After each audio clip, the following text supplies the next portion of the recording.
Hi friends, welcome to the Edit Vlogtema channel.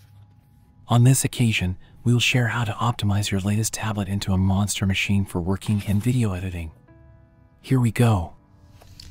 Halo, jumpa lagi bersama saya di Edit Vlogtema. Ini adalah pertanyaan yang menarik ya. Samsung Tab S9 adalah tablet premium besutan Samsung yang paling banyak menarik perhatian di tahun 2023 ini.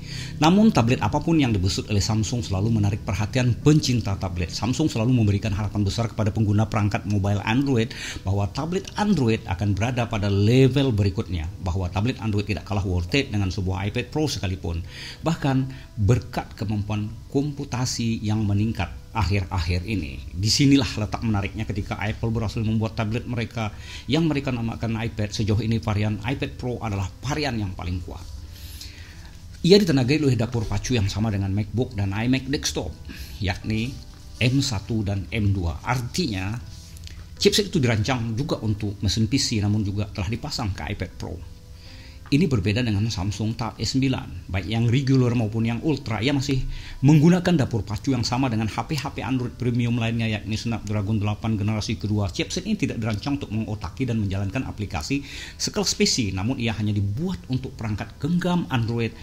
Tidak heran banyak pengguna yang merasa kecewa karena tablet Android pada dasarnya hanyalah perpanjangan sebuah HP Android atau sebuah HP bongsor, begitulah istilahnya.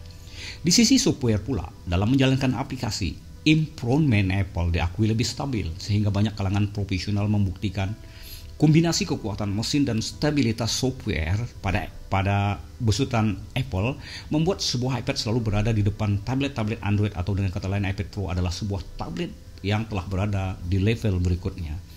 Nah, malangnya sebagai pemilik Android pula, Google sendiri tampak tidak berjuang untuk tablet. Mereka lebih fokus ke smartphone. Samsung lah yang paling berperan membuat dunia tablet menjadi lebih menarik perhatian seperti sekarang ini. Vendor-vendor atau pabrikan-pabrikan perangkat mobile Android lain yang hanya mengekorinya.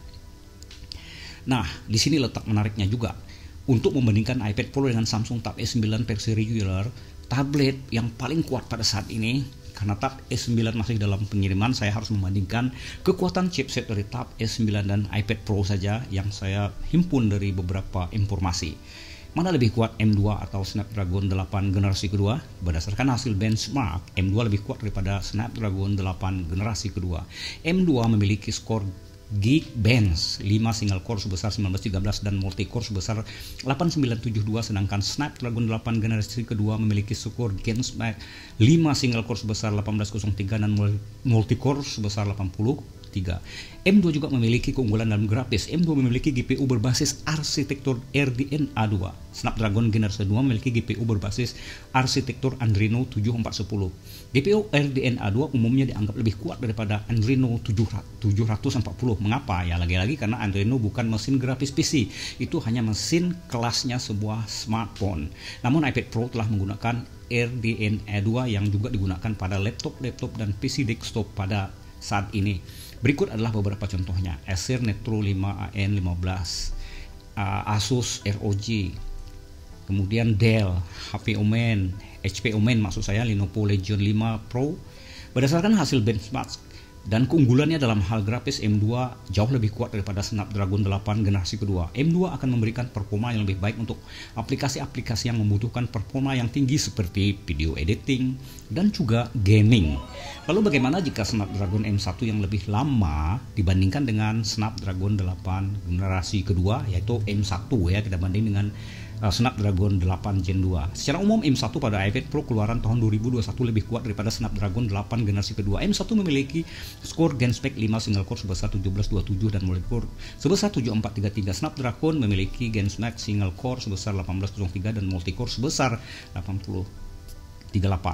M1 juga memiliki keunggulan dalam grafis. M1 memiliki GPU berbasis pada arsitektur M1, sedangkan Snapdragon Gen 2 memiliki GPU yang berbasis pada arsitektur Adreno 740. GPU M1 umumnya dianggap lebih kuat daripada Adreno 740.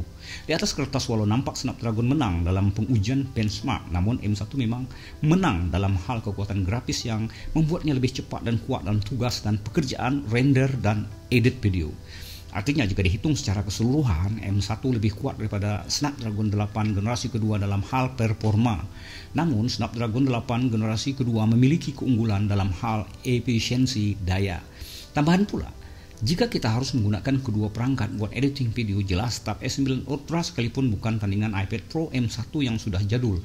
Bukan hanya unggul pada perangkat keras, iPad juga mengungguli Android dalam hal kekuatan software. Di lingkungan Apple, software editing video seperti LumaFusion telah berjalan dengan stabil selama bertahun-tahun, sedangkan di Android, hal itu baru dimulai pada tahun 2022 yang lalu. Pada improvement, Apple pengembang software lebih memiliki pekerjaan yang sederhana ketimbang harus mengembangkan software serupa di lingkungan Android yang memiliki lebih banyak penyesuaian karena banyaknya pabrikan perangkat mobile yang berbeda-beda dengan enterprise yang berbeda-beda pula.